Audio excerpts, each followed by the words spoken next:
తప్పకుండా లైక్ చేసి మీ యొక్క మిత్రులకైతే షేర్ చేయండి. ఇక మనము లైవ్ టెస్ట్లోకి వెళ్ళిపోదాం.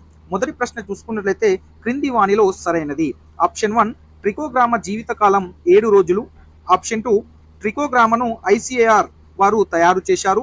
ఆప్షన్ 3 ట్రికోగ్రామ పంటపై వాలిన శత్రు పురుగుల గుడ్లను నాశనం చేస్తుంది. మళ్ళీ ఆప్షన్ 1 1,2, ఆప్షన్ 2 2,3, ఆప్షన్ 3 1,3, ఆప్షన్ 4 1,2,3. ఇక్కడ మీ యొక్క సరైన సమాధానాన్ని మీరు కామెంట్ చేయండి.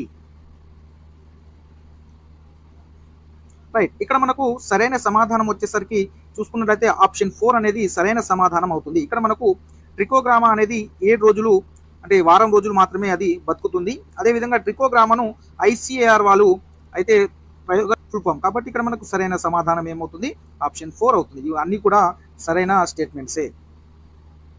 ఇక మనము రెండో ప్రశ్నలోకి వెళ్దాము. నేను ప్రశ్న చదివేలోపు మీ యొక్క ఆన్సర్ని మీరైతే కామెంట్ అయితే చేయండి. ఇక్కడ రెండో ప్రశ్న చూసుకున్నట్లయితే మనకు క్రింది వాణిలో ఏ పక్షి ఆచూకీ చెబితే 2 లక్షల రూపాయల బహుమతి ఇస్తారు. ఇక్కడ చూసుకున్నట్లయితే ఆప్షన్ 1 రాబందు, ఆప్షన్ 2 బట్టి మేక పక్షి, ఆప్షన్ 3 కలివి కోడి, ఆప్షన్ 4 హమ్మింగ్ బర్డ్. ఇక్కడ మీ యొక్క సరైన సమాధానాన్ని మీరైతే కామెంట్ చేయండి. రైట్, ఇక్కడ మనకు సరైన సమాధానం వచ్చేసరికి ఆప్షన్ 1 రాబందు.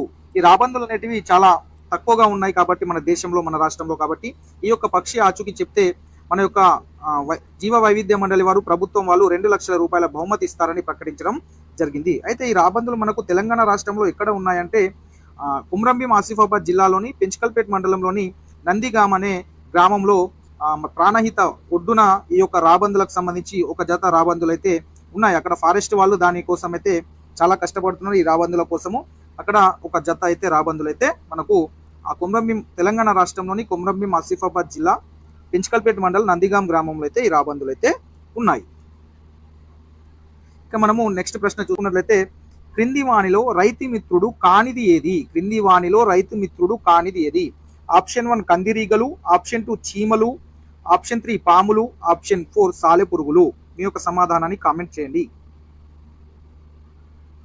రైట్, ఇక్కడ మనకు సరైన సమాధానం వచ్చేసరికి కందిరీగలు. కందిరీగలు అనేటివి రైతు మిత్రులు కాదు. రైతు మిత్రుడు కానిది అడిగాడు. ఇవన్నీ రైతు మిత్రులే కానీ కందిరీగలు కాదు.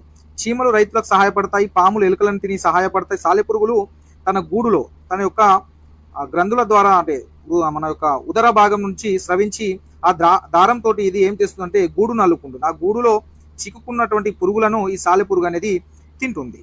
నెక్స్ట్ ఐదో ప్రశ్న చూసుకున్నది. ఇక్కడ మనకు సరైన సమాధానం ఏంటిది, ఆప్షన్ 1 అవుతుంది. నెక్స్ట్ ఐదో ప్రశ్న క్రింది వాణిలో పంచగవ్య తయారీ విధానము. క్రింది వాణిలో పంచగవ్య తయారీ విధానము. ఆప్షన్ 1 ఆవు మూత్రము, పేడ, నెయ్యి, అరటిపండు. ఆప్షన్ 2 ఆవు మూత్రము, పేడ, నెయ్యి, పాలు. ఆప్షన్ 3 ఆవు మూత్రము, పేడ, అరటిపండు, నెయ్యి, బెల్లం, పాలు. ఆప్షన్ 4 ఆవు మూత్రము, పేడ, నెయ్యి, అరటిపండు, పాలు, బెల్లం, కొబ్బరి నీళ్లు, నీరు. మీ యొక్క సరైన సమాధానాన్ని కామెంట్ చేయండి. రైట్, ఇక్కడ మనకు సరైన సమాధానం వచ్చేసరికి ఆప్షన్ 4 అవుతుందన్న. ఆవు మూత్రము, పేడ, నెయ్యి, అరటిపండు, పాలు, బెల్లం, కొబ్బరి నీళ్లు, నీరు ఇవన్నీ కలిపితే మనకు పంచగవ్య అనేది తయారు అవుతుంది. పంచగవ్య అనేది ద్రవ రూపంలో ఉండే ఎరువు. పంచగవ్య అనేది ఏ రూపంలో ఉంటుంది, ద్రవ రూపంలో ఉండే ఎరువు పంచగవ్య. రైట్, నెక్స్ట్ ప్రశ్న చూసుకున్నట్లయితే జీవామృతం తయారీ విధానం. జీవామృతం యొక్క తయారీ విధానం ఏది అని అడిగారు కింది వాటిలో. ఇక్కడ చూసుకున్నట్లయితే ఆప్షన్ 1 ఆవు మూత్రము, పేడ, మట్టి, బెల్లం, పప్పు ధాన్యాల పొడి, నీరు. ఆప్షన్ 2 ఆవు మూత్రము, పేడ, మట్టి, బెల్లం, నీరు. ఆప్షన్ 3 ఆవు మూత్రము, పేడ, మట్టి, పప్పు ధాన్యాల పొడి. ఆప్షన్ 4 పేడ, నెయ్యి, పాలు, పప్పు ధాన్యాల పొడి, నీరు. దీంట్లో మీరు సరైన సమాధానాన్ని మీరైతే కామెంట్ చేయండి. రైట్, ఇక్కడ మనకు సరైన సమాధానం ఏమవుతుంది, ఆప్షన్ 1 అవుతుంది. ఆప్షన్ 1 ఆవు మూత్రము, పేడ, మట్టి, బెల్లం, పప్పు ధాన్యాల పొడి, నీరు. ఇది మనకు జీవామృతం తయారు. ఇవి అన్ని కలిపితే మనకు జీవామృతం అనేది తయారు అవుతుంది. రైట్, నెక్స్ట్ మనము ఏడో ప్రశ్న చూసుకున్నట్లయితే, ఆరో ప్రశ్న తర్వాత ఏడో ప్రశ్న చూసుకున్నట్లయితే ఇక్కడ మనకు ఎద్దు కొమ్ములతో గుండీలు తయారు చేసే పరిశ్రమలు ఈ క్రింది వాణిలో ఎక్కడ కలవు. Option 1 Kakinada, option 2 Guntur, option 3 Warangal, option 4 Karimnagar. మీ యొక్క సరైన సమాధానాన్ని కామెంట్ చేయండి. రైట్, మనకు ఎద్దు కొమ్ములతో గుండీలు తయారు చేసే పరిశ్రమలు ఎక్కడ ఉన్నాయంటే కాకినాడలో ఉన్నాయి. మన రాష్ట్రం నుంచి, మన దేశం నుంచి ఎద్దు కొమ్ములతో గుండీలు తయారు చేసి మన దగ్గర నుంచి ఎగుమతి, విదేశాలకు కూడా ఈ గుండీలను కూడా ఎగుమతి చేయడం కూడా జరుగుతుంది. రైట్, నెక్స్ట్ మనకు ఎనిమిదవ ప్రశ్న ఒకసారి చూసుకున్నట్లయితే కౌన్సిల్ ఫర్ గ్రీన్ రెవాల్యుయేషన్ అధ్యక్షురాలు ఎవరు? ఆప్షన్ 1 వసుంధరారెడ్డి, ఆప్షన్ 2 లక్ష్మారెడ్డి, ఆప్షన్ 3 లీలా లక్ష్మారెడ్డి, ఆప్షన్ 4 గీతారెడ్డి. మీ యొక్క సరైన సమాధానాన్ని కామెంట్ అయితే చేయండి. రైట్, ఇక్కడ మన యొక్క సరైన సమాధానం వచ్చేసరికి శ్రీమతి లీలా లక్ష్మారెడ్డి. మనకు ఇట్లా మన టెక్స్ట్ బుక్ లో బొమ్మ ఉంటుంది, ఆమె బొమ్మ కూడా ఉంటుంది, ఇంకా కొంత పిక్చర్స్ ఉంటాయి, ఇంకా కొందరి అక్కడ కింద మనకు కౌన్సిల్ ఫర్ గ్రీన్ రెవాల్యుయేషన్ అధ్యక్షురాలు శ్రీమతి లీలా లక్ష్మారెడ్డి అని రాసి ఉంటుంది, టెక్స్ట్ బుక్ లో గమనించండి. 9వ ప్రశ్న, రాబందు యొక్క ఎత్తు ఎంత? ఆప్షన్ 1 2 మీటర్లు, ఆప్షన్ 2 3 మీటర్లు, ఆప్షన్ 3 2 అడుగులు, ఆప్షన్ 4 3 అడుగులు. మీ యొక్క సరైన సమాధానాన్ని మన యొక్క కామెంట్ రూపంలో అయితే తెలియజేయండి కామెంట్ సెక్షన్ లో. రాబందు యొక్క ఎత్తు ఎంత అంటే రాబందు యొక్క ఎత్తు 2 అడుగులు. రాబందు యొక్క ఎత్తు ఎంత? 2 అడుగులు. 10వ ప్రశ్న, నడిపి ఆశా కంది పంటకు ఎన్ని నెలల సమయము పడుతుంది? ఆప్షన్ 1 4 నెలల సమయము, ఆప్షన్ 2 6 నెలల సమయము, ఆప్షన్ 3 3 నెలల సమయము, ఆప్షన్ 4 1 సంవత్సరం పడుతుంది. మీ యొక్క సమాధానాన్ని కామెంట్ చేయండి. రైట్, ఇక్కడ మనకు సరైన సమాధానం వచ్చేసరికి ఆప్షన్ 2 6 నెలల సమయం పడుతుంది. నడిపి కంది కానివ్వండి, ఆశా కంది, ఇంకే కంది అయినా కందులు యొక్క పంట ఎన్ని నెలల సమయం అంటే కంది పంట అంటే 6 నెలల సమయం పడుతుంది. అది ఏ కంది వేసినా 6 నెలల సమయం అనేది పడుతుంది. సో కన్ఫ్యూజ్ చేయడానికి ఈ విధంగా అడిగే అవకాశం ఉంటుంది కాబట్టి ఈ విధంగా అడగడం జరిగింది. గతంలో రైతులు విత్తనాలు ఒకరి వద్ద నుంచి ఇంకొకరికి ఇచ్చిపుచ్చుకోవడాన్ని ఎలా అనేవారు? వస్తు మార్పిడి, ఆప్షన్ 1, ఆప్షన్ 2 నాగుల, ఆప్షన్ 3 విత్తన మార్పిడి, ఆప్షన్ 2 అప్పు. మీ యొక్క సరైన సమాధానాన్ని అయితే కామెంట్ చేయండి. రైట్, గతంలో రైతులు విత్తనాలు ఒకరి వద్ద నుంచి ఇంకొకరికి ఇచ్చిపుచ్చుకోవడాన్ని ఏమందరు అంటే నాగులు అనేవారు. నాక్కు తీసుకున్నాం అని అనేవారు. వర్షాకాలం రాగానే వాళ్ళ దగ్గర ఉన్నటువంటి గత సంవత్సరమైన విత్తనాలు తీసుకొని పొలంలో చల్లి మళ్ళీ పంట పండిన తర్వాత వారి యొక్క విత్తనాలకు కొద్దిగా ఎక్కువ విత్తనాలు, ఫర్ ఎగ్జాంపుల్ ఒక 10 తవ్వలు తీసుకుంటే దానికి ఎక్స్ట్రాగా ఒక 15 తవ్వలు కానివ్వండి, 12 తవ్వలు కానీ ఈ విధంగా ఇచ్చే పద్ధతి ఉండే దాన్ని మనం నాక్కు తీసుకోవడం అంటే దానిని మనం నాగులు అంటాము. నెక్స్ట్ మనకు 12వ ప్రశ్న చూసుకున్నట్లయితే మన రాష్ట్రంలో దశాబ్దాల క్రితం వరకు దాదాపు ఎన్ని రకాల వరి వంగడాలు ఉండేవి? ఆప్షన్ 1 వచ్చేసరికి 3500, ఆప్షన్ 2 5300, ఆప్షన్ 3 5400, ఆప్షన్ 4 4500. మీ యొక్క సరైన సమాధానాన్ని మీరైతే కామెంట్ చేయండి. రైట్, మన యొక్క సరైన సమాధానం వచ్చేసరికి ఆప్షన్ 3 5400 వరి వంగడాలు అనేటివి అయితే మనకు దశాబ్దాల క్రితం వరకు అయితే ఉండేను. ఇక్కడ చూసుకున్నట్లయితే మీకు 740 అనేది మామిడి వంగడాలు కూడా ఉండేను మనకు. అదేవిధంగా 3500 అనేటివి వంకాయ వంగడాలు కూడా ఉండేను మనకు. సో మనకు 5400 వరి రకాలు, 740 ఏమో మామిడి రకాలు, 3500 వంకాయ రకాలు అయితే మనకు దశాబ్దాల క్రితం వరకు అందుబాటులో ఉండే. ఇక్కడ మనకు సరైన సమాధానం వచ్చేసరికి 5400. రైట్, 13వ ప్రశ్న చూసుకున్నట్లయితే సేంద్రియ పురుగు మందులు కానిదేది? క్రింది వాటిలో సేంద్రియ పురుగు మందులు కానివేవి అని అడిగాడు.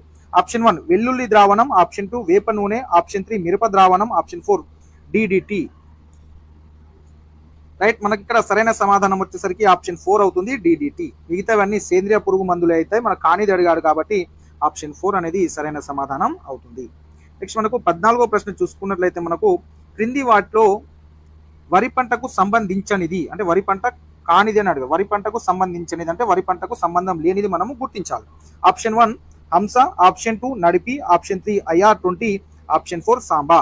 ఇక్కడ మనకు వరి పంటకు సంబంధం లేనిది అడిగాడు కాబట్టి వరి పంటకు సంబంధం లేనిది ఏంటంటే ఆప్షన్ 2 నడిపి. సో నడిపి అనేది కంది, ఆశా కంది, ఈ విధంగా కందుల రకాలు ఉంటాయి. మిగతావన్నీ వరికి చెందినట్టు హంస, IR20, సాంబా, స్వర్ణ, మసూరి ఇవన్నీ వరి యొక్క రకాలు. కాబట్టి ఇక్కడ సంబంధం లేనిది అడిగాడు కాబట్టి సంబంధించనిది అన్నాడు కాబట్టి మనకు సరైన సమాధానం వచ్చేసరికి ఆప్షన్ 2 అవుతుంది. నెక్స్ట్ 16వ ప్రశ్న ఒకసారి చూసుకున్నట్లయితే మనకు సరికాని వాక్యంను గుర్తించండి. క్రింది వాణిలో సరికాని వాక్యంను మనం గుర్తించాలి.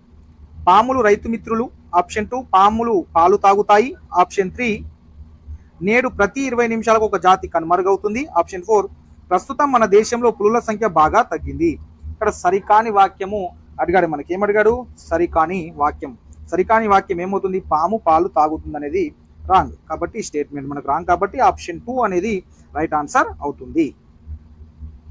నెక్స్ట్ 17వ ప్రశ్న. 17వ ప్రశ్న చూసుకున్నట్లయితే క్రింది వాటిలో ఏ జంతువు అంతరించిపోయే జంతువులలో లేదు? ప్రశ్న జాగ్రత్తగా చూడండి. ఆప్షన్ 1 ఒంటె, ఆప్షన్ 2 కలివికోడి, ఆప్షన్ 3 బట్టిమేక పక్షి, ఆప్షన్ 4 ఉంగనూరు ఆవులు. సో ఇక్కడ మనకు ఇది 2016 టెట్లో కూడా రావడం జరిగింది. సో ఇక్కడ మీరైతే మీ యొక్క ఆన్సర్ని కామెంట్ చేయండి. ఏమన్నాడు? క్రింది వాటిలో ఏ జంతువు అంతరించిపోయే జంతువులలో లేనిది అడిగాడు, ఉన్నది కాదు. సో మనకు సరైన సమాధానం వచ్చేసరికి ఆప్షన్ 1 అవుతుంది, ఒంటె. మనకు 2016 టెట్లో ఏమంటే సేమ్ ఇదే విధంగా క్వశ్చన్ అడిగాడు. ఇక్కడ ఒంటె దగ్గర గొర్రె ఇచ్చింది, ఒంటె ప్లేస్లో గొర్రె అనే ఆప్షన్ ఇవ్వడం జరిగింది. అది మనకు సరైన సమాధానం ఉండే అక్కడ.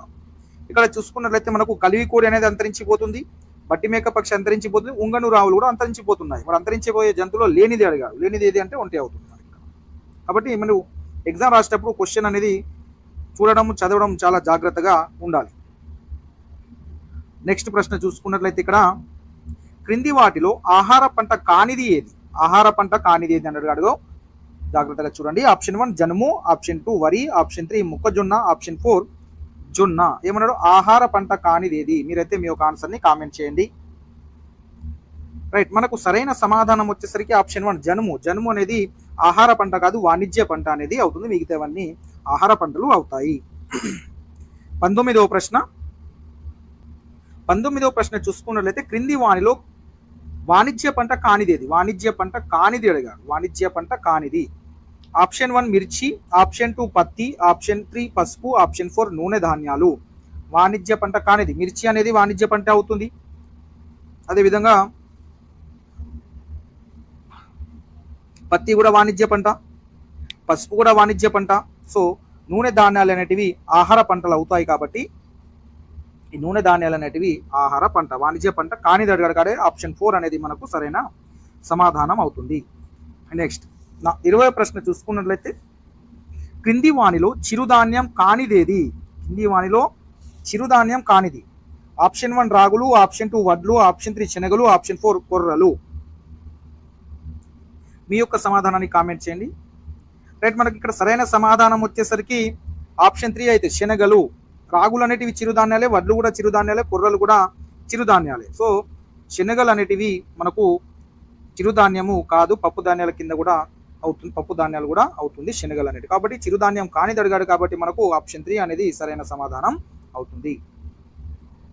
రాముడు అనే విద్యార్థి చిలగడ దుంప అంటే కందగడ్డ అని కూడా అంటారు. సో చిలగడ దుంప తిన్న అతనికి లభించేవి ఏంటి? అతను అవి తింటే ఏమేమి లభిస్తాయని అడిగాడు. ఆప్షన్ 1 మాంసకృత్తులు, ఆప్షన్ 2 పిండి పదార్థాలు, ఆప్షన్ 3 కొవ్వులు, ఆప్షన్ 4 విటమిన్లు. మీ యొక్క సరైన సమాధానాన్ని అయితే కామెంట్ చేయండి. రైట్, ఇక్కడ మనకు సరైన సమాధానం వచ్చేసరికి పిండి పదార్థాలు. చిలగడ దుంప తినడం వల్ల రాముడికి పిండి పదార్థాలు అనేటివి, కార్బోహైడ్రేట్స్ అనేటివి లభిస్తాయి. కందగడ్డలో పిండి పదార్థాలు ఎక్కువగా ఉంటాయి. 22వ ప్రశ్న చూసుకున్నట్లయితే ఇక్కడ మనకు పెసర్లు మినుములు దేనికి సంబంధించినవి? పెసర్లు మినుములు దేనికి సంబంధించినవి? ఆప్షన్ 1 మాంసకృత్తులు, ఆప్షన్ 2 పిండి పదార్థాలు, ఆప్షన్ 3 కొవ్వులు, ఆప్షన్ 4 విటమిన్లు. మీ యొక్క సరైన సమాధానాన్ని కామెంట్ చేయండి. రైట్, మనకు సరైన సమాధానం వచ్చేసరికి మాంసకృత్తులు. పెసర్లు మినుములు పప్పు ధాన్యాలు ఏవి తిన్నా ఎక్కువగా ఏముంటాయి? ప్రోటీన్స్ ఉంటాయి. ప్రోటీన్స్ అంటే మాంసకృత్తులు ఎక్కువగా ఉంటాయి కాబట్టి సరైన సమాధానం మనకు మాంసకృత్తులు అవుతుంది. 23వ ప్రశ్న సూక్ష్మ పోషకాలన్నీ వేటికి పేరు? సూక్ష్మ పోషకాలని దేనికి పేరు అని అడిగాడు. Option 1 carbohydrates and proteins, option 2 ప్రోటీన్లు విటమిన్లు, ఆప్షన్ 3 మినరల్స్ విటమిన్స్, ఆప్షన్ 4 కొవ్వులు కార్బోహైడ్రేట్స్. మీ యొక్క సమాధానాన్ని కామెంట్ చేయండి. రైట్, మనకు సరైన సమాధానం వచ్చేసరికి మినరల్స్ అండ్ విటమిన్స్. ఆప్షన్ 3 అనేది సరైన సమాధానం అవుతుంది. సూక్ష్మ పోషకాలని, మినరల్స్ని, విటమిన్స్ని మనము సూక్ష్మ పోషకాలని అంటాము. 24వ ప్రశ్న ఆహారంలో శక్తినిచ్చేవి మరి పెరుగుదలకు తోడ్పడేవి. ఓకే, ఈ ప్రశ్న రాంగ్ ఉంది, తర్వాత ఇది ఒకటి మనం స్కిప్ చేద్దాం. రైట్, 25వ ప్రశ్న క్రింది వానిలో సరికాని వాక్యము ఏది? క్రింది వాణిలో సరికాని వాక్యము ఏది అని అడిగాడు. నేను స్టేట్మెంట్ చదువుతున్నాను. స్టేట్మెంట్ 1, ఆరోగ్యాన్నిచ్చే ఆహార పదార్థాలు పండ్లు కూరగాయలు. ఆప్షన్ 2, పెరుగుదలకు ఉపయోగపడే ఆహార పదార్థాలు పప్పు ధాన్యాలు పాలు గుడ్లు. ఆప్షన్ 3, శక్తినిచ్చే ఆహార పదార్థాలు చిరుధాన్యాలు. సో మీ యొక్క ఇవి స్టేట్మెంట్లు. మళ్ళీ ఆప్షన్ చూసుకున్నట్లయితే ఆప్షన్ 1 1,2, ఆప్షన్ 2 2,3, ఆప్షన్ 3 1, 2,3, ఆప్షన్ 4 ఏది కాదు. మీ యొక్క సమాధానాన్ని కామెంట్ చేసి సరికాని వాక్యం అని అడిగాడు. మీ యొక్క సమాధానాన్ని మీరైతే కామెంట్ చేయండి. రైట్, ఇక్కడ సరైన సమాధానం వచ్చేసరికి ఆప్షన్ 4 అవుతుంది, ఏది కాదు. దీంట్లో ఏ ఆన్సర్ కూడా లేదు. ఎందుకంటే సరికాని వాక్యం అడిగి 3 వాక్యాలు సరైనవే. ఆహారాన్ని ఇచ్చే ఆహార పదార్థాలు పండ్లు కూరగాయలు, ఇది సరైనదే. పెరుగుదలకు ఉపయోగపడే ఆహార పదార్థాలు పప్పు ధాన్యాలు పాలు గుడ్లు, ఇది సరైనదే. శక్తినిచ్చే ఆహార పదార్థాలు చిరుధాన్యాలు, అవి కార్బోహైడ్రేట్స్, ఇది సరైనదే. ఇక్కడ మనకు ఇవన్నీ దీనిలో ఆప్షన్లో చూసుకున్నట్లయితే మనకు సరికానిది అడిగాడు కాబట్టి దీనిలో సరికాని ఆప్షన్ ఏది ఉందంటే ఏది కాదనేది సరికాని వాక్యం. మనకు దాని కింద దాన్ని మనము టిక్ చేసుకోవచ్చు. ఆ ఆన్సర్ మనకు ఆప్షన్ 4 అవుతుంది. 26వ ప్రశ్న చూసుకున్నట్లయితే క్రింది వాణిలో సరైనది. ఆప్షన్ 1, ఒక మధ్య రకం సైజులో ఉండే టమాటాలో 1.03 గ్రాముల ప్రోటీన్స్ ఉంటాయి. స్టేట్మెంట్ 2, టమాటాలో B12 విటమిన్ ఉంటుంది. ఆప్షన్ 3, టమాటాలు 1.6 గ్రామ్ ఫైబర్ ఉంటుంది టమాటాలో. ఆప్షన్ 4, విటమిన్ B2 B6 ఉంటాయి. దీంట్లో మనకి ఏం అడిగాడు? సరైన సమాధానం అడిగారు. ఇక్కడ మీకు సరైన సమాధానాన్ని మీరు కామెంట్ చేయండి.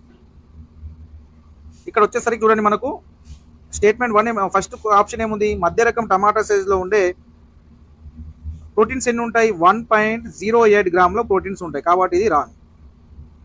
టమాటాలో B12 విటమిన్ ఉంటుంది. B12 విటమిన్ టమాటాలో ఉండదు. టమాటాలు ఉండేటువంటి vitamin A, vitamin K, vitamin A, vitamin B2, vitamin B6 ఈ విటమిన్లు ఉంటాయి.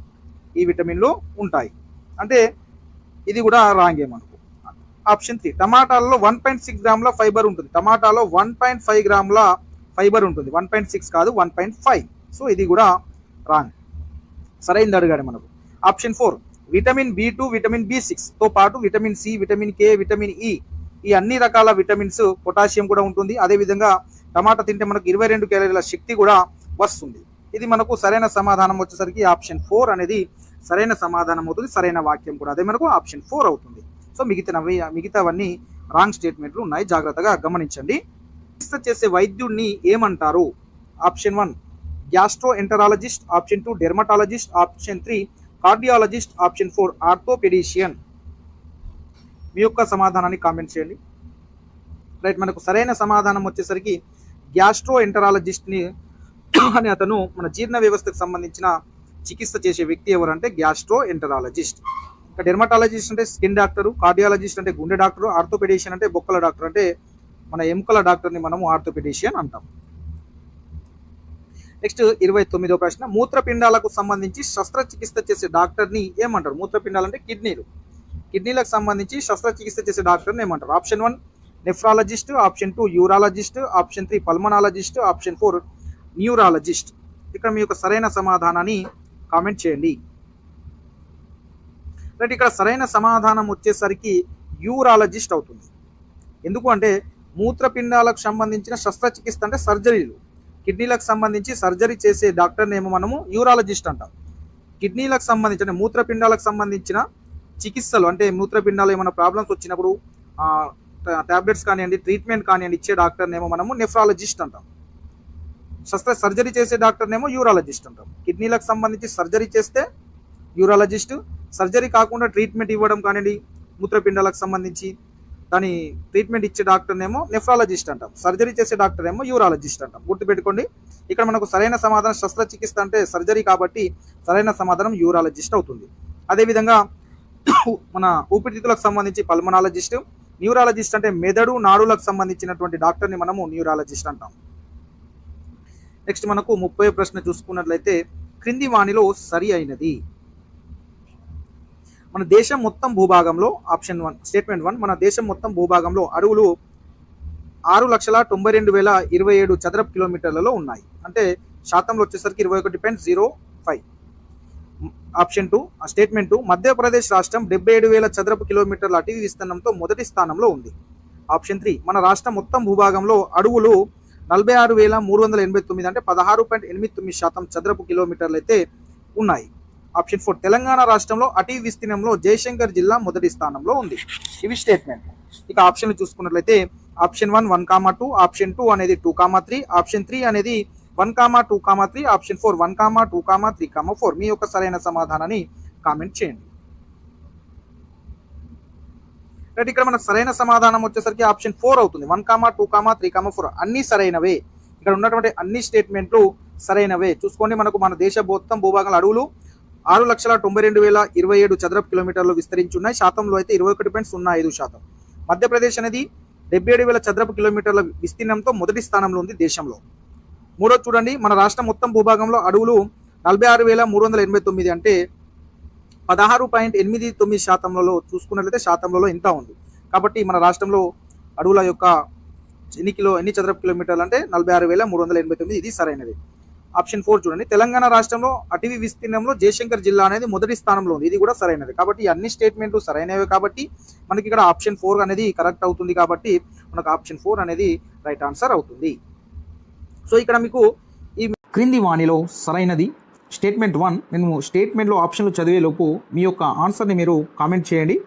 స్టేట్మెంట్ 1 ప్రపంచ దివ్యాంగుల దినోత్సవం డిసెంబర్ 1న జరుపుతారు. స్టేట్మెంట్ 2 ప్రపంచ వృద్ధుల దినోత్సవం అక్టోబర్ 1న జరుపుతారు. మనము ఆప్షన్ చూస్తే ఆప్షన్ 1 2 మాత్రమే, ఆప్షన్ 2 1 మాత్రమే, ఆప్షన్ 3 1,2, ఆప్షన్ 4 ఏదీ కాదు. దీంట్లో మనకు సరైన సమాధానము ఆప్షన్ 1 అవుతుందనా? 2 మాత్రమే, రెండో స్టేట్మెంట్ మాత్రమే సరైనది. ప్రపంచ వృద్ధుల దినోత్సవం అక్టోబర్ 1న జరుపుతారనేదే సరైన స్టేట్మెంట్ అవుతుంది. ప్రపంచ దివ్యాంగుల దినోత్సవాన్ని డిసెంబర్ 1న జరుపరు. డిసెంబర్ 3న ప్రపంచ దివ్యాంగుల దినోత్సవాన్ని మనము జరుపుతాము. డిసెంబర్ 1న మనకు ఎయిడ్స్ డే జరుపుకుంటారు. రైట్, ఇక మనము రెండవ ప్రశ్నలోకి పోదాము. రెండవ ప్రశ్న క్రింది వాణిలో సరైనది.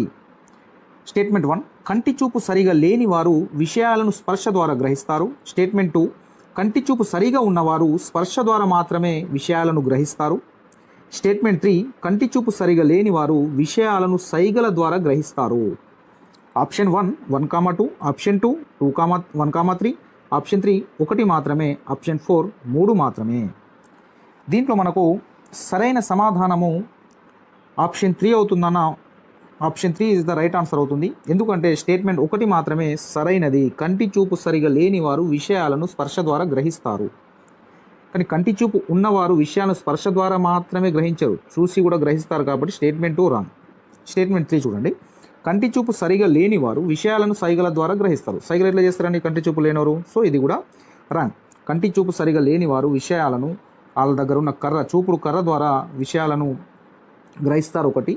నెక్స్ట్ ఎకో అని మనము రాజా ది గ్రేట్ సినిమాలో మీరు చూసి ఉంటారు. ఎకో అంటే మనుషులు కానీ వస్తువులు కానీ ఉన్నప్పుడు ఒక సౌండ్, లేనప్పుడు ఒక సౌండ్ వస్తుంది. అంటే శబ్దాల ద్వారా కూడా కంటి చూపు లేని వారు విషయాలను గ్రహిస్తారు. రైట్, దీంట్లో మనకు సరైన సమాధానం ఆప్షన్ 3 అవుతుందన్న. మూడో ప్రశ్న, మీ నాన్నగారి అక్క, భర్త, తండ్రి నీకు ఏమవుతాడు? ఆప్షన్ 1 తాత, ఆప్షన్ 2 బావ, ఆప్షన్ 3 మామయ్య, ఆప్షన్ 4 అన్నయ్య. సరైన సమాధానాన్ని కామెంట్ చేయండి. రైట్, సరైన సమాధానం మనకు ఆప్షన్ 1 తాత అవుతుందన్న. నాలుగవ ప్రశ్న క్రింది వాణిలో సరైనది. స్టేట్మెంట్ 1 వానపాము నేల లోపల బోరియల్లో నివసిస్తుంది. స్టేట్మెంట్ 2 నేల లోపల బొరియల్లో ఎలుక నివసించదు. స్టేట్మెంట్ 3 నేల లోపల బొరియల్లో కుందేలు నివసిస్తుంది. సరైన సమాధానాన్ని మీరు కామెంట్ చేయండి. Option 1 1,2, option 2 2,3, option 3 1,3, option 4 1,2,3. దీంట్లో సరైన సమాధానాన్ని మీరు కామెంట్ చేయండి. రైట్, దీంట్లో మనకు సరైన సమాధానము ఆప్షన్ 3 అవుతుందన్న. 1,3. ఆప్షన్ 3 1,3 అవుతుంది. వానపాము నేల లోపల బొరియల్లో నివసిస్తుంది. ఇది సరైన స్టేట్మెంటే. స్టేట్మెంట్ 3 నేల లోపల బొరియల్లో కుందేలు నివసిస్తుంది. ఇది సరైన స్టేట్మెంటే. స్టేట్మెంట్ 2 చూడండి అన్న, నేల లోపల బొరియలో ఎలుక నివసించదు అంటున్నాడు. కానీ ఎలుక అనేది నేల లోపల బొరియలో నివసిస్తుంది. కాబట్టి ఇక్కడ నివసించదని ఉంది. కాబట్టి ఇది రాంగ్ స్టేట్మెంట్ అవుతుంది. మనకు సరైన సమాధానము ఆప్షన్లో option 3 is the right answer అవుతుంది. మనకు నక్క అనేది చెట్టు కింద బొరియల్లో నివసిస్తుంది. తొండ అనేది నేల కింద బొరియల్లో నివసించదు. సో మనకి ఇక్కడ మాత్రం సరైన సమాధానము ఆప్షన్ 3 1,3 అవుతుంది. ఐదో ప్రశ్న చూద్దాము. ఐదో ప్రశ్న, నేను ప్రశ్న చదివేలోపు, ఆప్షన్లు చదివేలోపు మీ యొక్క సమాధానాన్ని కామెంట్ రూపంలో తెలియజేయండి. అదేవిధంగా లైవ్ చూస్తున్న ప్రతి ఒక్కరూ లైక్ చేయండి, మీ మిత్రులకు షేర్ చేసే ప్రయత్నం చేయండి. కొత్త వారు ఎవరైనా ఉంటే సబ్స్క్రైబ్ చేయండి. రైట్, 5వ ప్రశ్న, క్రింది వాణిలో సరికానిది. స్టేట్మెంట్ 1, క్రోటాన్ మొక్కల ఆకులు వివిధ రంగుల్లో ఉంటాయి. స్టేట్మెంట్ 2, మామిడి చెట్టు ముదురు ఆకులు ఆకుపచ్చ రంగులో ఉంటాయి. స్టేట్మెంట్ 3, మామిడి చెట్టు చిగురుటాకులు లేత ఆకుపచ్చ రంగులో ఉంటాయి. స్టేట్మెంట్ 4, మామిడి చెట్టు రాలిపోయే ఆకులు పసుపు రంగులో ఉంటాయి. దీంట్లో మనకు సరైన సమాధానాన్ని కామెంట్ చేయండి. ఆప్షన్ 1 1,2, ఆప్షన్ 2 2,3, ఆప్షన్ 3 3 మాత్రమే, ఆప్షన్ 4 4 మాత్రమే. దీంట్లో మీరు సరైన సమాధానాన్ని కామెంట్ చేయండి. రైట్, దీంట్లో మనకు సరైన సమాధానము ఆప్షన్ 3 3 మాత్రమే సరైన ఆన్సర్ అవుతుంది మనకు. చూడండి, స్టేట్మెంట్ 3 ఏముంది, మామిడి చెట్టు చిగురుటాకులు లేత ఆకుపచ్చ రంగులో ఉంటాయి. ఉండయి నాన్న, మామిడి చెట్టు చిగురుటాకులు లేత ఎరుపు రంగులో ఉంటాయి. కాబట్టి option 3 is the wrong statement. కాబట్టి మనకు సరి కానిది అడిగారు కాబట్టి మనకు option 3 is the right answer అవుతుంది. 6వ ప్రశ్న, క్రింది వాటిలో సరైనది. స్టేట్మెంట్ 1, దోమలు పెరగకుండా ఉండడానికి బ్లీచింగ్ పౌడర్ పిచికారీ చేస్తారు. స్టేట్మెంట్ 2, దోమలు పెరగకుండా ఉండడానికి క్లోరిన్ బిళ్ళలు వాడతారు. స్టేట్మెంట్ 3, దోమలు పెరగకుండా ఉండడానికి మలాథియన్ పిచికారీ చేస్తారు. దోమలు పెరగకుండా ఉండడానికి కిరోసిన్ని పిచికారీ చేస్తారు. ఇక ఆప్షన్ చదువుతున్నా. Option 1 1,3, option 2 2,3, option 3 3,4, option 4 2,4. దీంట్లో మీరు సరైన సమాధానాన్ని కామెంట్ చేయండి. రైట్, దీంట్లో మనకు సరైన సమాధానము ఆప్షన్ 3 అవుతుందన్న, 3,4. దోమలు పెరగకుండా ఉండడానికి మలాథియన్ పిచికారీ చేస్తారు. ఈ స్టేట్మెంట్ సరైనదే. దోమలు పెరగకుండా ఉండడానికి కిరోసిన్ పిచికారీ చేస్తారు. ఈ స్టేట్మెంట్ కూడా సరైనదే. దీంట్లో మనకు 1,2 అనేది సరికానివి. దోమలు పెరగకుండా ఉండడానికి బ్లీచింగ్ పౌడర్ని పిచికారీ చేయరన్న. ఈ బ్లీచింగ్ పౌడర్ని నీటిని శుద్ధి చేయడానికి ఉపయోగిస్తారు. బ్లీచింగ్ పౌడర్ని అండ్ క్లోరిన్ బిళ్ళలని నీటిని శుద్ధి చేయడానికి ఉపయోగిస్తారు. సో మనకు సరైన సమాధానము ఆప్షన్ 3 అవుతుందన్న దీంట్లో. రైట్, ఇక మన 7వ ప్రశ్నలోకి వెళ్దాము. 7వ ప్రశ్న, క్రింది వాణిలో సరైనది. స్టేట్మెంట్ 1, పక్షుల చలనంలో తోక రెక్కలు ఉపయోగపడతాయి. స్టేట్మెంట్ 2, జంతువుల చలనంలో కాళ్ళు చర్మము తోక ఉపయోగపడుతుంది. స్టేట్మెంట్ 3, పక్షులు మరియు జంతువుల చలనంలో తోక కాళ్ళు ఉపయోగపడతాయి. నేను ఆప్షన్ చదువుతున్నా. Option 1 1,3, option 2 2,3, option 3 1,2,3, option 4 1,2. దీంట్లో మనకు సరైన సమాధానము మీరు కామెంట్ చేయండి అన్న. రైట్, దీంట్లో మనకు సరైన సమాధానం ఆప్షన్ 1 అవుతుందన్న, 1,3. పక్షుల చలనంలో తోక రెక్కలు ఉపయోగపడతాయి. ఇది సరైన స్టేట్మెంటే. స్టేట్మెంట్ 3 చూడండి, పక్షులు మరియు జంతువుల చలనంలో తోక కాళ్ళు ఉపయోగపడతాయి. ఇది కరెక్టే. స్టేట్మెంట్ 2లో చూడండి, జంతువుల చలనంలో కాళ్ళు తోక ఉపయోగపడుతుంది కానీ చర్మం అనేది ఉపయోగపడదు. కాబట్టి statement 2 is the wrong statement అవుతుంది. కాబట్టి మనకు సరైనవి అడిగారు కాబట్టి 1,3 మనకు స్టేట్మెంట్లు సరైనవి కాబట్టి option 1 is the right answer అవుతుంది. 8వ ప్రశ్న. 9వ ప్రశ్న చూద్దాం. 8వ ప్రశ్న అది రాంగ్ అయిపోయింది. రైట్, 9వ ప్రశ్న, దోమ కుట్టడం వల్ల వచ్చే వ్యాధులు. Option 1 malaria dengue, option 2 chikungunya cholera, option 3 dengue typhoid, option 4 malaria cholera. సరైన సమాధానం మనకు దీంట్లో కామెంట్ చేయండి. రైట్, సరైన సమాధానం మనకు ఆప్షన్ 1 అవుతుంది. నన్ను దోమ కుట్టడం వల్ల మలేరియా డెంగ్యూ వస్తుంది. మీరు ఆప్షన్ 2లో చికెన్ గున్యా కలరా ఉంది. కలరా అనేది దోమ వల్ల రాదు. ఇది ఈగలు వాలిన ఆహారం, కలుషిత ఆహారం తినడం వల్ల మనకు కలరా టైఫాయిడ్ అనేది వస్తుంది. సో మనకు ఆప్షన్ 2 3 4 అనేటివి కరెక్ట్ ఆన్సర్ కాదు కాబట్టి మనకు option 1 is the right answer, malaria dengue. ఈ మలేరియా అనేది ఆడైనాఫిలస్ దోమ వల్ల వస్తుంది. డెంగ్యూ అనేది ఎడిస్ దోమ వల్ల వస్తుంది. చికెన్ గున్యా కూడా ఎడిస్ అనే ఆడదోమ వల్లనే మనకు వ్యాప్తి చెందుతుంది ఈ వ్యాధి. ఇక మనము 10వ ప్రశ్న చూద్దాం. 10వ ప్రశ్న, క్రింది వాటిలో సరైన వాక్యాన్ని గుర్తించండి. స్టేట్మెంట్ 1, అపార్ట్మెంట్లలో అనేక కుటుంబాలు నివసిస్తారు. స్టేట్మెంట్ 2, ప్రకృతి వైపరీత్యాల వల్ల నివాసాలు కోల్పోయిన వారు డేరా ఇల్లు నిర్మించుకుంటారు. స్టేట్మెంట్ 3, పెంకుటిల్లు పైకప్పు సమతలంగా ఉంటుంది. ఆప్షన్ 1 చూడండి 1,2, ఆప్షన్ 2 2,3, ఆప్షన్ 3 1,3, ఆప్షన్ 4 3 మాత్రమే. దీంట్లో సరైన సమాధానాన్ని కమెంట్ చేయండి. రైట్, దీంట్లో మనకు సరైన సమాధానము 1, 2 option 1 is the right answer అవుతుంది. ఎందుకంటే స్టేట్మెంట్ 3 అనేది ఇక్కడ మనకు రాంగ్ అవుతుంది. ఎందుకు? పెంకుటిల్లు పైకప్పు సమతలంగా ఉంటుందన్న ఏటవాలుగా ఉంటుంది. పెంకుటిల్లు పైకప్పు ఎలా ఉంటుంది? ఏటవాలుగా ఉంటుంది. సో మనకు ఇక్కడ సమతలంగా ఇచ్చింది కాబట్టి ఇది మనకు రాంగ్ ఆన్సర్, రాంగ్ స్టేట్మెంట్ అవుతుంది. మనకు సరైన సమాధానం ఆప్షన్ 1 అవుతుంది. 1, 2. 11వ ప్రశ్న, Kashmir Kerala, option 2 Kerala Goa, option 3 Goa Kashmir, option 4 Kerala Goa Kashmir. సరైన సమాధానాన్ని మీరు కామెంట్ చేయండి. రైట్, మనకు పడవ ఇల్లులు ఎక్కువగా మనకు కాశ్మీర్ అండ్ కేరళ రాష్ట్రాల్లో కనిపిస్తాయి కాబట్టి option 1 is the right answer అవుతుంది. మనకు భూకంపాలు వచ్చే ప్రాంతాలలో భూకంపాలు వచ్చే ప్రాంతాలలో మనకు ఎక్కువగా కలప ఇల్లు కనిపిస్తాయి. ఏ ఇల్లు కనిపిస్తాయి? కలప ఇల్లు కనిపిస్తాయి. మంచు ప్రాంతాల్లో మంచుతో కట్టే ఇళ్లను మనము ఇగ్లూ అంటాం. ఏమంటాం నాన్న? ఇగ్లూ అని అంటాము. సో మనకు పడవ ఇల్లు ఎక్కువగా మాత్రం కాశ్మీర్ అండ్ కేరళ రాష్ట్రాల్లో మనకు కనిపిస్తాయి. 13వ ప్రశ్న, వరి అన్నం ఎక్కువగా తినే రాష్ట్రాలు ఏవి? 1 తమిళనాడు కర్ణాటక, 2 కేరళ ఏపీ, 3వది తెలంగాణ మధ్యప్రదేశ్, 4వది ఢిల్లీ గుజరాత్.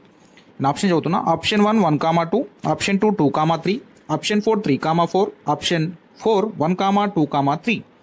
మీరు సరైన సమాధానాన్ని కామెంట్ చేయండి. రైట్, దీంట్లో మనకు సరైన సమాధానము ఆప్షన్ 1 అవుతుందన్న 1, 2. వరి అన్నం ఎక్కువగా తినే రాష్ట్రాలు తమిళనాడు, కర్ణాటక, కేరళ, ఏపీతో పాటు తెలంగాణ. ఈ 5 రాష్ట్రాలలో వరి అన్నం ఎక్కువగా తింటారు. ఆప్షన్ 3లో తెలంగాణ ఉంది కానీ మధ్యప్రదేశ్ ఉంది కాబట్టి మధ్యప్రదేశ్లో వరి అన్నం ఎక్కువగా తినరు. 4వ ఆప్షన్లో ఢిల్లీ గుజరాత్లో కూడా వరి అన్నం ఎక్కువగా తినరు. మధ్యప్రదేశ్, ఢిల్లీ, గుజరాత్, బీహారు, ఇక్కడ మనకు ఎక్కువగా ఏం తింటారు అంటే గోధుమ రొట్టెలు, పూరీలు ఎక్కువగా తినే రాష్ట్రాలు ఏవి అంటే మధ్యప్రదేశ్, ఢిల్లీ, గుజరాత్, బీహార్లలో మనకు ఎక్కువగా గోధుమ రొట్టెలు అండ్ పూరీలు తింటారు. సో వరి అన్నం ఎక్కువగా తినేటి అంటే సౌత్ స్టేట్స్ ఏవైతే ఉన్నాయో తమిళనాడు, కర్ణాటక, కేరళ, ఏపీ, తెలంగాణ. సో మనకి ఇక్కడ సరైన సమాధానం మనకు ఆప్షన్ 1 అవుతుందన్న 1, 2. 14వ ప్రశ్న, నీటిని శుద్ధి చేయడానికి దీనిని వాడతారు. Option 1 chlorine, option 2 kerosene, option 3 malathion, option 4 పైవన్నీ. దీంట్లో మనకు సరైన సమాధానాన్ని మీరు కామెంట్ చేయండి. ఇది ఈజీ క్వశ్చన్. సో మనకు సరైన సమాధానము ఆప్షన్ 1 అవుతుందన్న క్లోరిన్ బిళ్ళలు, బ్లీచింగ్ పౌడరు నీటిని శుద్ధి చేయడానికి ఉపయోగిస్తారు. కిరోసిన్, మలాథియాన్ అనేటివి దోమలు పెరగకుండా ఉండడానికి పిచికారీ చేస్తారు.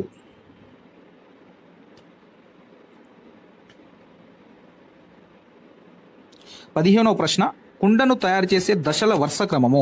ఆప్షన్ ఏ మట్టిని నీళ్లు పోసి నానబెట్టడం, ఆప్షన్ బి మట్టి ముద్దను కుమ్మరి సారెపై పెట్టి తిప్పడము, ఆప్షన్ సి ఎండలో ఆరబెట్టడం, ఆప్షన్ డి నీడలో ఆరబెట్టడం, ఆప్షన్ ఈ చెక్కతో కొట్టడం, ఆప్షన్ ఎఫ్ కాల్చడము.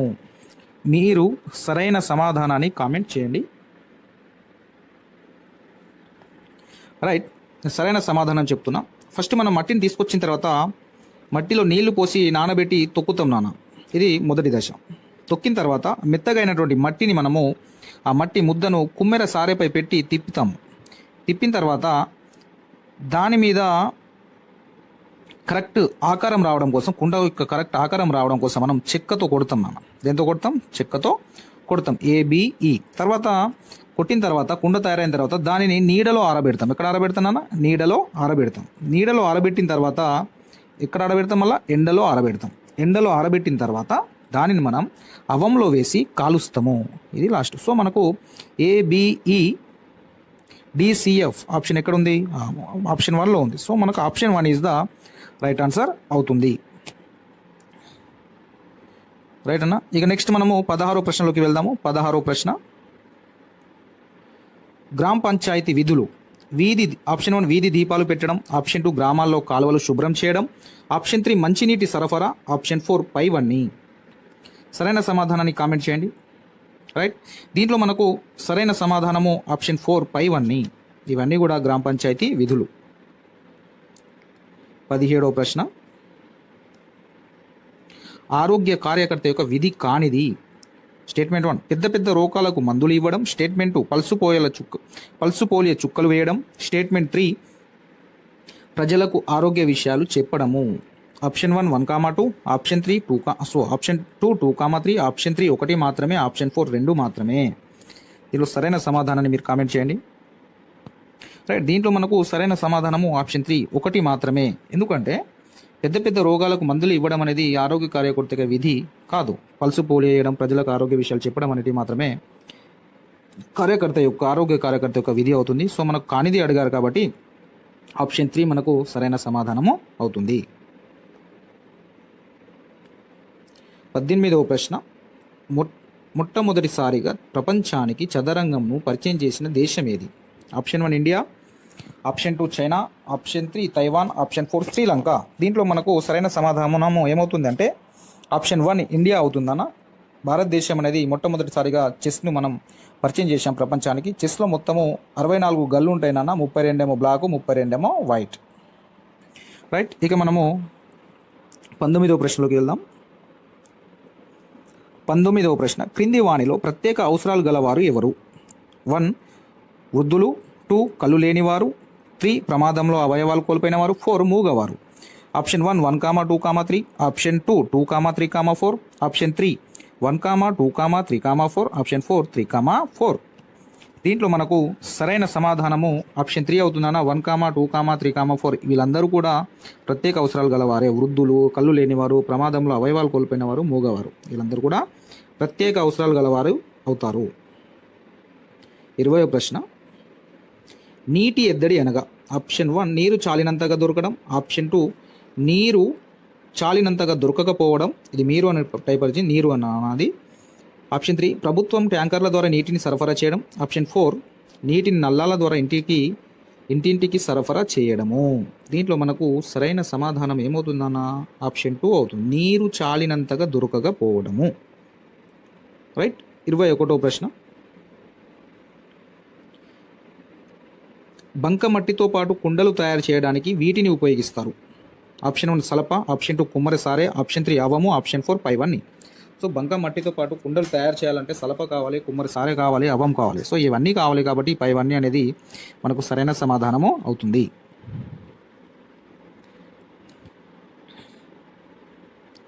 22వ ప్రశ్న, క్రింది వాటిలో సరికానిది?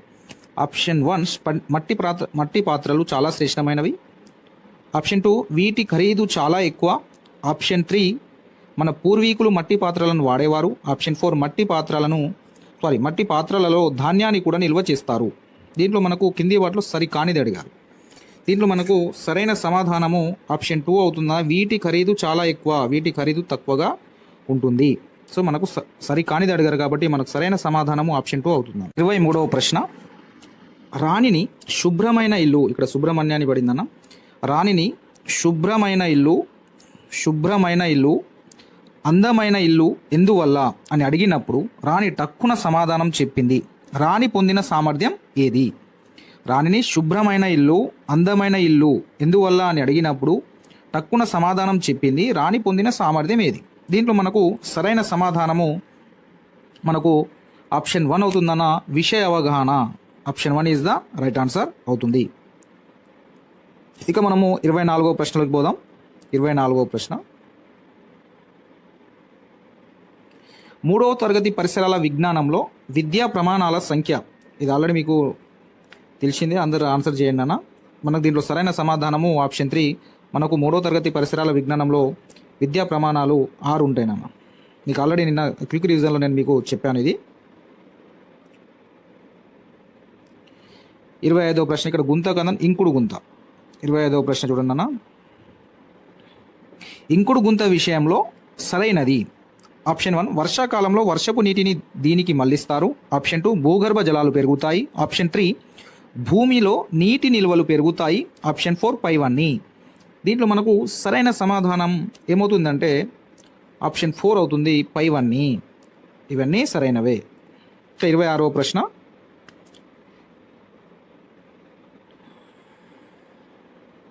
క్రింది వాటిలో సరికానిది. ఆప్షన్ 1 వివిధ కాలాల్లో ఒకే రకమైన దుస్తులు ధరిస్తారు. స్టేట్మెంట్ 2 సాంప్రదాయాలను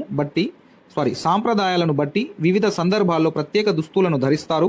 స్టేట్మెంట్ 3 బట్టల మీద రంగులతో రకరకాల డిజైన్లు వేస్తారు. స్టేట్మెంట్ 4 వివిధ వృత్తుల వారు ప్రత్యేక దుస్తులు ధరిస్తారు.